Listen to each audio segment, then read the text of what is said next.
Juan Winans is a third-generation member of the iconic gospel music family, the Winans. Juan began his career as a teenage member of the group Winans Phase 2. Well, he's had a lot of success since then, including his new single titled Now, which features snippets from the late Congressman John Lewis's 1963 speech at the historic March on Washington. Say hello to Juan Winans. Hey everybody, Tanya Hart here. Welcome to Hollywood Live.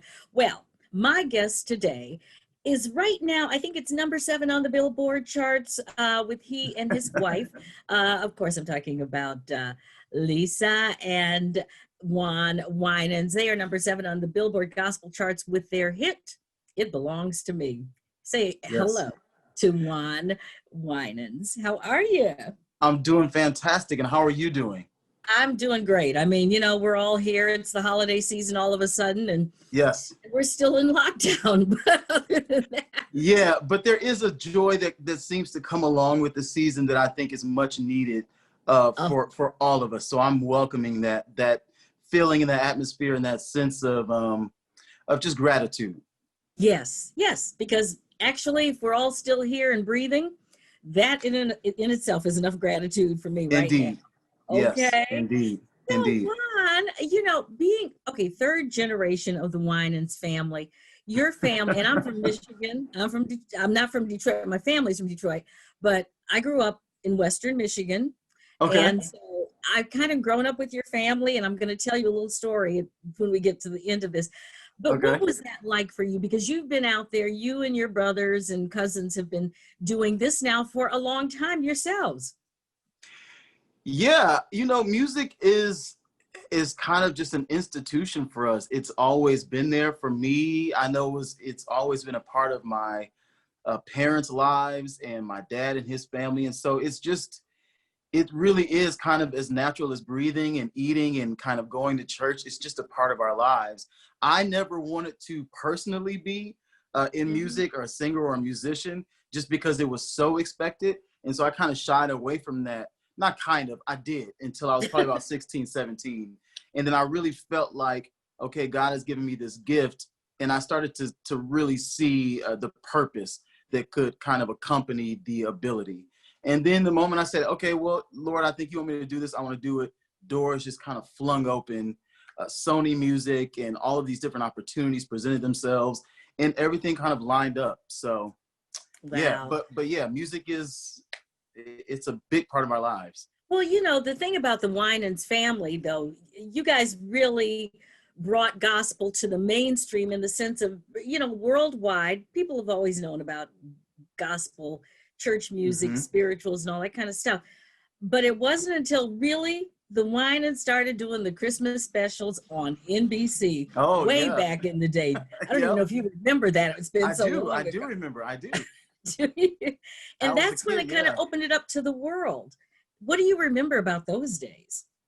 I remember the excitement around. So there was always the time when they would film them, and then you know, then they would actually come back and then they would air. So we got to watch it with my dad, which was a lot of fun, right? You know, you turn on NBC, it's a big deal. Your dad is on TV singing, your family, and so I recognized, even though I was a small child, that this is like all of my schoolmates, they're not having the same experience. Right. So it is unique. But it was a joy to see. And there are several moments where I got to witness firsthand the power of music and then the power just by itself. And then when you take that and you make it the vehicle for the good news of Jesus Christ, it becomes exponentially more powerful. It becomes life-changing. It just not just your natural life, but it actually has the ability to direct someone toward eternal life. And so I got a chance growing up to see that, the power of music, the power of the gospel combined with music. And I think that those all made indelible impressions on me, even before I wanted to be a songwriter, or even before I wanted to kind of delve into that. I was really influenced by it and impacted by it. Wow. Well, I think everybody was. I mean, that's what I'm saying. Everybody, those Christmas specials, and I wish they would bring them back, although I don't know if Uncle Marvin and your dad and Carvin and all them want to get out there, because that's a lot of money. But I think it changed so many lives. It just really did. And God bless them for that. So now you coming right along here, and because of your background and all of this other stuff, but you made a choice to come out with a current single, I think it's called Now, that includes the late, great John Lewis. What was the thinking behind that? So in 2016, Now really started in 2016 after Philando Castile was murdered. And I just remember starting this, it was live streamed on Facebook, and starting to watch it and just not being able to even get through it because it was so heartbreaking. It was so avoidable. And so you see this little girl in the backseat, and you know that her life is forever changed. All of our lives are being incrementally changed by these tragedies that just were happening over and over and are still happening far too often. And so as a Black man, I wanted to say something, but I didn't know how to say that. What's the vehicle? What's the medium? And it just brought me right back around to just being a songwriter. This is the gift that God has given me. How do I use it in a moment like this? You want an audience. You want to be able to speak to someone because you feel like you want to get these words out and these emotions and these sentiments, but there was no one there. It's just me and a keyboard, and I sat down and I started to write Now. We don't have another day, another time, another place, and no longer can we wait. It's gotta be now. The urgency that I felt around this moment. And then from there, just kind of, I stepped away from it for a while, came back around. And about 2.5 months ago, I heard for the first time, and don't judge me, but I heard for the first time, the Honorable John Lewis speech back in '65, March on One. I had never heard the whole thing before. And I feel like, I don't know if he titled this, but the theme in it is now. We want our freedom. We want it now. We don't want to wait. We've already earned it. We've worked for it. We're deserving of it because we're made in God's image. And so I took that with the permission of his lovely family and just incorporated in different parts of the song because they just felt like they could be married well together. And part of it is heartbreaking because you don't want this message from 50 years ago to still be as relevant as it is today. But the fact is, that's where we are. And so to be able to marry those two things for me was an honor. I got an email from his brother and his son on it, just saying, thank you for doing this, giving me their blessing. That to me was just like the honor of a lifetime. And I had the honor of meeting John Lewis, and it was just an amazing moment. So to have these two things come together for me is where the real honor is. I'm honored to have my name mentioned alongside his, to be honest. Well, you know what? I agree with you on that. I mean, anybody that's in there with John Lewis, we know that you are creating this, what he says, some good trouble. Good trouble. Yes, indeed. Necessary trouble. Yeah. Some necessary good trouble. I'm going to share a little story with you. This is not about anything that we've been talking about, but the last time I talked to your Uncle BB, we were just chatting, and he said to me, he said, Winans is not our last name. And I'm like, what do you mean Winans is not your last name? And he said, well, actually, my dad, his dad changed the name to Glenn, Glenn, from Glenn Winans. And I'm like, that's my mother's maiden name. And there aren't that really with that name. And so we started tracing. So I just wanted to let you know, somewhere we're distant cousins. We kind of, he said I needed to talk to Marvin, because Marvin's got all the family history, and I haven't caught up with Marvin yet, but I just wanted you to know that story. He does. No, that's really, really interesting. And that whole story is the idea, and this is really what kind of my focus is, even creatively, is the idea, the concept, the power of legacy. And often as African Americans in this country, it's hard for us to ascertain, to pinpoint, to really lock down where do we come from? Right? We have a natural legacy. Now my most important inheritance and legacy is through Jesus Christ. I can recognize that, and also have a longing to know, who am I as a person in this world? Where do I come from?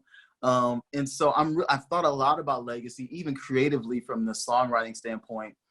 And that's really where my focus is now. It's so interesting you say that. I'm completely in all of that story that my grandfather, for some really valid reasons, said, you know what, I'm not going to name my kids after a man who doesn't want to have anything to do with me.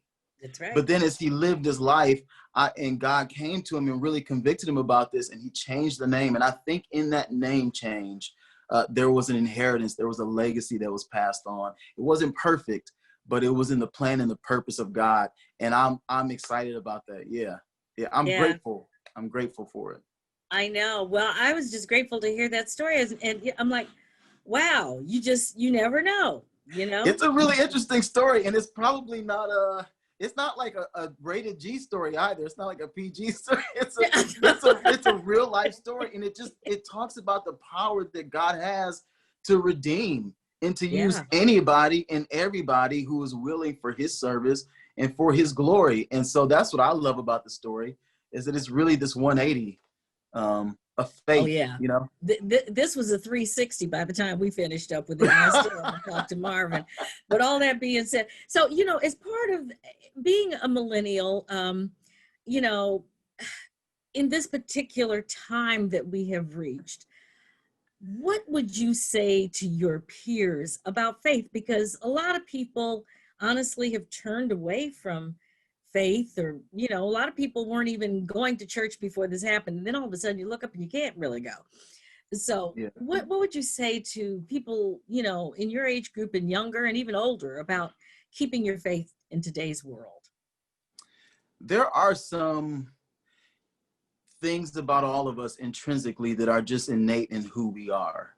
And you can be a millennial, you can be a baby boomer, everything in between. I've lost track of like what the generations is Z and right. I know. But that thing inside of us is established, and it's put there by our Creator, and it's a longing for something more. It's a longing to be known in a deep way. We experience this with humans and people around us in those relationships. But even beyond that, there's this longing to know, to understand, this search, this seeking, this void, I would call it. And that is a void that God has placed in all of us.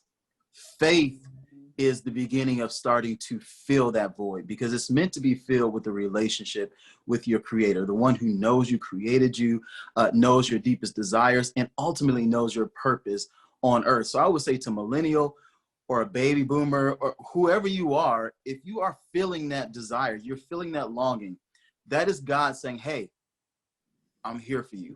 I want to be in a relationship with you.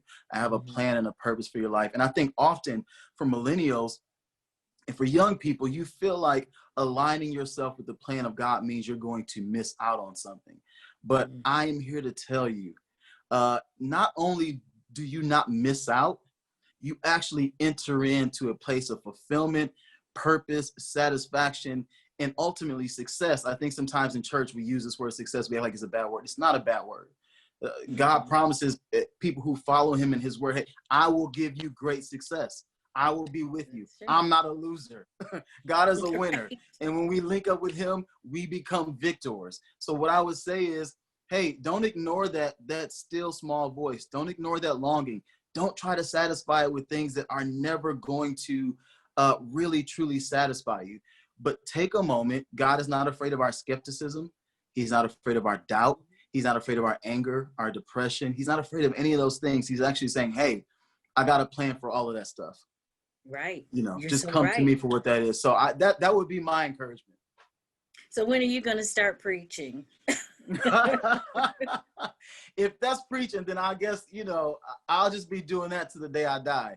Because that's what God has called me to do, is to talk about his goodness and his plan for us. And that's what It Belongs to Me is about. There are thousands of promises in God's word for his people if they would come to him and say, Lord, what would you have me do? And so that's salvation, that's healing. The Bible says every blessing comes from God. So I would just say, hey, you know, don't miss out on your blessing. It's available to you. That and so much more, peace of mind, especially in this time we live in. We need to have peace of mind and solace and calm and tranquility. It's really hard to come by, but if you choose this way, Jesus said, "My peace I leave you." Yeah. Well, I'm loving all of that. Now I've got to ask about your wife, Lisa, because she often Yes. sings with you. And I know she's not there on camera with you today, but Mm-hmm. what do you and Lisa have planned, number one, for the holidays, and what's coming up next? Because I know that she's also on It Belongs to Me. What's Yes, coming up? absolutely. So we wrote "It Belongs to Me" and then co-produced it with Aaron Lindsay. And of course, we have my uncle, who is, people think, oh, of course he's on the song. It's his uncle. No, no, no, no, no. This is a dream come true for me. I admire, have so much respect and appreciation. I am in the studio with him, and he's singing the song that we wrote, and I'm just completely like, wow, this is amazing. This is quite a moment. And so, yes, she's on the song for the holidays. We're gonna stick around and just Yeah. play it safe. I think that's what I'm hoping most people will do, unless you absolutely have to travel. I know some people have parents and that are elderly, and they're trying to figure all that stuff out. I'm grateful just to be able to be here, and my mother's here with me. She came in the first week of March before we knew about coronavirus, and just to Wow. visit. And thank God it was fortuitous. She's been here ever since. It's been amazing to have her with us and not have to worry about, her Yes. being far away. So that was a real blessing. We're just gonna hang out and stick around and be safe. And Lisa's birthday is actually the day after Thanksgiving. And so Oh, we'll celebrate her. Yeah, we'll celebrate yeah. her.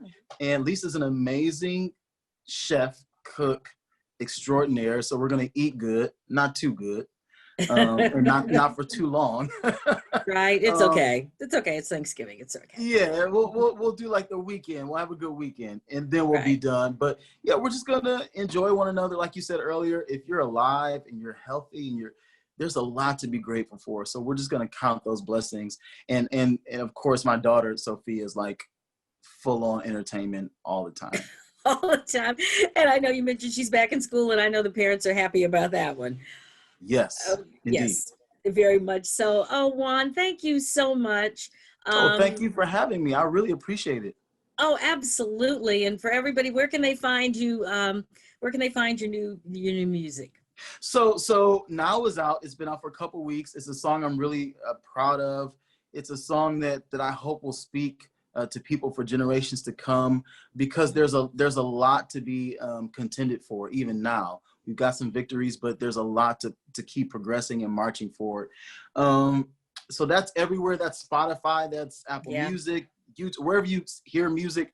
You can find our music. You can find, I have some stuff under Juan Winans. You can also find, obviously, Juan and Lisa Winans, It Belongs to Me, which is, I think right now we're number 4 on the Airplay. Oh, are you four? So Okay, yeah.